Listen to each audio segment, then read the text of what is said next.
नमस्कार साथियों। आज की क्लास में मेंटल हेल्थ नर्सिंग और साइकोलॉजी से संबंधित प्रैक्टिस टेस्ट नंबर 87 सॉल्व करेंगे। Question number 1, delusion of persecution is, सताए जाने का भ्रम क्या होता है?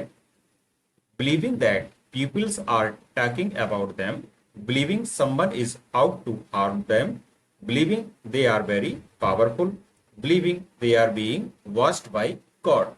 डिल्यूजन यहाँ पर पूछा गया है कि सताए जाने का भ्रम या डिल्यूजन ऑफ परफ्यूजन क्या होता है, तो इसका करेक्ट आंसर होगा option B, believing someone is out to harm them. यह मानना कि कोई उनको नुकसान पहुंचाने की, हार्म पहुंचाने की कोशिश कर रहा है, इसलिए यहां पर बी ऑप्शन सही हो जाएगा। Next question, A schizophrenic patient laughs without reason and talks irrelevantly. This is, एक सीजोफ्रेनिक रोगी बिना कारण हंसता है और असंबंधित बातें करता है, यह किसका लक्षण है? Catatonic schizophrenia, disorganised schizophrenia, paranoid schizophrenia and residual schizophrenia. यहां पर करेक्ट आंसर हो जाएगा option B, disorganised schizophrenia. Next question, a person repeatedly checks the door lock. This is an example of, एक व्यक्ति बार बार दरवाजे का ताला चेक करता है, यह किसका उदाहरण है? Delusion, compulsion, hallucination and phobia. Correct answer is option B, this is an example of compulsion, जिसमें कोई भी पर्सन बार बार रिपीटेडली यह चेक करता है कि दरवाजे का ताला बंद है या नहीं है। Next question, question number 4, which of the following is a common phobia? निम्नलिखित में से कौन सामान्य फोबिया है?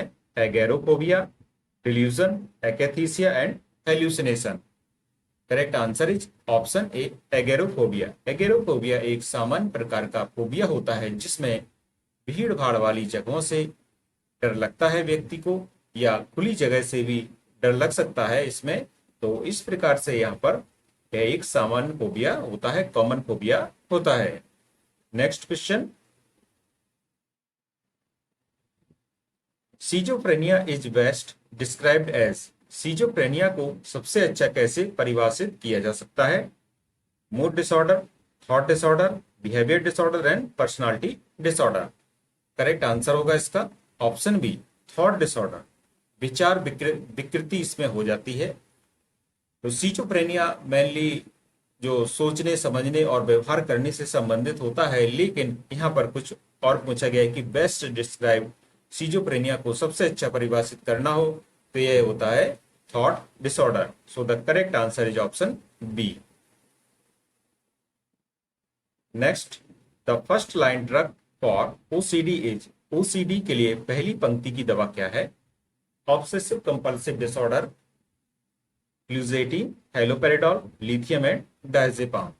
Correct answer is option A, fluoxetine. Fluoxetine एक ओसीडी की फर्स्ट लाइन ड्रग होती है, इसलिए यहाँ पर ए ऑप्शन सही होगा। यहाँ पर जो और भी ऑप्शंस दिए गए हैं, जैसे डायजेपाम एंटी कन्वल्सेंट और एंटी एंजाइटी ड्रग होती है, लिथियम मूड स्टेबलाइजर होती है, और हेलोपेरिडोल बीपीडी मैनिया में प्रयोग की जाने वाली ड्रग होती है। Next question, which personality disorder is most associated with criminal behaviour? कौन सा व्यक्तित्व विकार आपराधिक व्यवहार से सबसे अधिक संबंधित होता है? Borderline personality disorder, paranoid personality disorder, antisocial personality disorder and narcissistic personality disorder. Correct answer is option C, antisocial personality disorder. असामाजिक व्यक्तित्व विकास एक ऐसा व्यवहार होता है जो कि संबंधित होता है क्रिमिनल बिहेवियर से। Next question, the primary symptom of anxiety is, चिंता का प्रमुख लक्षण कौन सा है? Disorientation, fear and worry, hallucination and delusion. यहाँ पर एंजाइटी या चिंता का जो प्रमुख लक्षण होता है यह होता है फियर एंड वरी, इसलिए बी ऑप्शन सही होगा। Next question, which is an antipsychotic drug? निम्नलिखित में से कौन एक एंटीसाइकोटिक दवा है? लिथियम, डायजिपाम, हैलोपेरिडोल या fluoxetine? Correct answer is option C, haloperidol is a antipsychotic drug. Next question, a state of sadness and hopelessness is termed as? उदासी और निराशा की स्थिति को क्या कहा जाता है? Option A mania, option B anxiety and C depression, D euphoria. Correct answer is option C, depression एक ऐसी स्टेट होती है जिसमें व्यक्ति सैड और होपलेस रहता है। नेक्स्ट क्वेश्चन,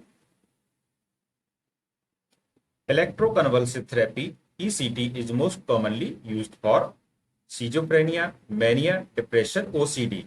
ईसीटी किसके ट्रीटमेंट में मुख्य रूप से प्रयोग की जाती है? तो यह की जाती है सीवियर डिप्रेशन में, इसलिए यहां पर सी ऑप्शन सही होगा। ईसीटी होता है इलेक्ट्रोकन्वल्सिव थेरेपी, इसमें इलेक्ट्रिक शॉक दिया जाता है और इसका वोल्ट याद रखेंगे 70 से 120 वोल्ट होता है करंट, और कितने समय के लिए देना है ये भी आपको याद होना चाहिए। 0.7 से 1.5 सेकेंड तक इसको केवल देना है। कुछ आजकल मॉडर्न सिस्टम भी आ चुके हैं जिसमें केवल 1 मिली सेकेंड के लिए ऐसा हम लोग करते हैं। तो इस प्रकार से यहाँ पर जो क्वेश्चन में पूछा गया था कि ईसीटी का प्रयोग मुख्यतः यह किया जाता है डिप्रेशन में, इसलिए यहाँ पर सी ऑप्शन सही हो जाएगा। A person thinks he is a king acts accordingly. कोई व्यक्ति सोचता है कि वह राजा है और उसी तरह व्यवहार करता है, यह क्या है? Delusion of persecution, delusion of reference, grandiose delusion and somatic delusion. तो एक प्रकार का भ्रम है जब व्यक्ति अपने आप को यह सोचता है कि मैं एक राजा हूं, तो यह जो आंसर होगा यहाँ पर ग्रैंडियोस डिल्यूजन इसको बोलते हैं, इसलिए सी ऑप्शन यहाँ पर सही होगा। Next, the primary goal of psychiatric rehabilitation is cure of illness, prevention of recurrence, social integration and institutionalisation. Correct answer is option C, social integration इसका करेक्ट आंसर हो जाएगा। सामाजिक एकीकरण जो मनोचिकित्सीय पुनर्वास होता है इसका मुख्य उद्देश्य होता है। Next, what is not a characteristic of mania? Mania की विशेषता नहीं है। Decreased sleep, increased activity, delusion and mutism. Correct answer is option D, mutism एक ऐसी, म्यूटिज्म या मूकता, जब व्यक्ति बिल्कुल डिप्रेशन में चला जाता है तो वह अधिक बातें करना बंद कर देता है। तो यह जो कंडीशन होती है डिप्रेशन की होती है, मैनिया की नहीं होती है। तो मैनिया में ये तीनों लक्षण देखने को मिलते हैं, डिक्रीज स्लीप होगा, इंक्रीज्ड एक्टिविटी होगी और डिल्यूजन होगा। म्यूटिज्म यह देखने को मिलता है डिप्रेशन में। नेक्स्ट, डिल्यूजन है, डिल्यूजन क्या है? False sensory perception, false belief not based on reality, false memory and false movement. Delusion या भ्रांति होती है एक प्रकार का फॉल्स बिलीफ जो कि रियलिटी पर आधारित ना हो, वास्तविकता पर आधारित ना हो, इसलिए यहां पर बी ऑप्शन सही हो जाएगा। Next question, lithium is used in the treatment of? Lithium का उपयोग किस रोग के उपचार में किया जाता है? Schizophrenia, anxiety, depression and bipolar disorder. Lithium एक बाइपोलर डिसऑर्डर की फर्स्ट लाइन ट्रीटमेंट ड्रग होती है और एक मूड स्टेबलाइजर है, तो इस प्रकार से यहां पर डी ऑप्शन सही होगा। Next question, a person sees a snake where there is a rope, this is? व्यक्ति वहां सांप देखता है जहां वास्तव में रस्सी होती है, मींस रस्सी को जब कोई व्यक्ति सांप समझ लेता है तो इसको क्या कहते हैं? इल्यूजन या भ्रांति, डिल्यूजन या भ्रांति, हेल्यूसिनेशन, मतिभ्रम, फैंटेसी या कल्पना। दिस इज इल्यूजन, जिसमें क्या होता है? इल्यूजन देखिए हमारे पास इस प्रकार के यदि बात करें तो ये तीन ऑप्शन है, इल्यूजन, डिल्यूजन और हेल्यूसिनेशन। तो इल्यूजन मींस इल्यूजन में होगा क्या? रियल स्टिमुलस होगा, मतलब कुछ ना कुछ होगा लेकिन उसको दिखाई गलत देगा। जैसे कि रस्सी है तो रस्सी को सांप समझना, तो स्टिमुलस तो है लेकिन वो गलत दिखाई दे रहा। डिल्यूजन में होता क्या है कि इसमें डिल्यूजन में फॉल्स बिलीफ होता है, जैसे कि मैं एक राजा हूं, यह डिल्यूजन होगा, चाहे आप उसको कितना भी समझाएं उसको समझ में नहीं आता है। और जब हेल्यूसिनेशन की बात करें तो इसमें किसी प्रकार का स्टिमुलस भी नहीं होता है और फॉल्स परसेप्शन भी आता है। जैसे कि जो हमारी ज्ञानेंद्रियां होती हैं, सेंसरी ऑर्गन्स होते हैं, आंख, नाक, कान, यदि किसी व्यक्ति को कुछ आवाजें सुनाई दे रही हैं तो कोई स्टिमुलस भी ना हो और फिर भी कुछ आवाजें सुनाई दे रही हो तो यह फॉल्स बिलीफ में आता है और नो स्टिमुलस होता है। तो इस प्रकार से हमारे सामने ये तीनों ऑप्शन थे, हमने अभी आपको समझाया है। तो यहाँ पर जो इसका करेक्ट आंसर होगा इल्यूजन होगा, जिसमें एक स्टिमुलस होता है लेकिन उसका रिप्रेजेंटेशन गलत होता है। Next, a person believes that the news anchor on TV is sending him personal message. This is an example of, एक व्यक्ति मानता है कि टीवी पर समाचार वाचक उसे व्यक्तिगत संदेश भेज रहा है। यह किसका उदाहरण है? Delusion of persecution, delusion of reference, hallucination and illusion. तो यहाँ पर जब ऐसा माना जाता है कि कोई व्यक्ति उसको व्यक्तिगत संकेत भेज रहा है जो एंकर है टीवी का, तो यह एक प्रकार का डिल्यूशन ऑफ रेफरेंस है, संदर्भ की भ्रांति है, इसलिए यहां पर बी ऑप्शन सही होगा। Next question,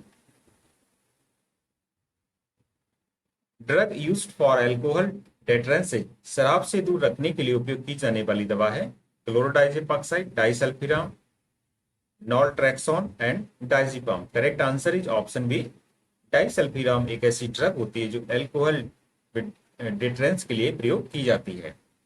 next, dementia is characterized by all except, dementia की सभी विशेषताएं सिवाय। Option 1 memory loss, second impaired judgement, third hallucination and last option है फ्लक्चुएटिंग कॉन्शियसनेस, चेतना में उतर चढ़ाव। तो यहाँ पे जो डिमेंशिया होती है इसमें सभी प्रकार के जो शामिल हैं। तो डिमेंशिया, पहली बात करते हैं, डिमेंशिया में जो स्मृति होती है और सोचने समझने की जो शक्ति होती है वो धीरे धीरे कम हो जाती है। तो इसमें क्या होता है कि स्मृति हानि भी होती है और निर्णय लेने में कमी भी आती है, हेल्यूसिनेशन भी होता है। जो यहाँ पर चेतना में उतार चढ़ाव है ये इसका संबंधित लक्षण नहीं है, इसलिए यहाँ पर डी ऑप्शन सही हो जाएगा। तो आज का प्रैक्टिस टेस्ट यहीं पर समाप्त होता है। धन्यवाद।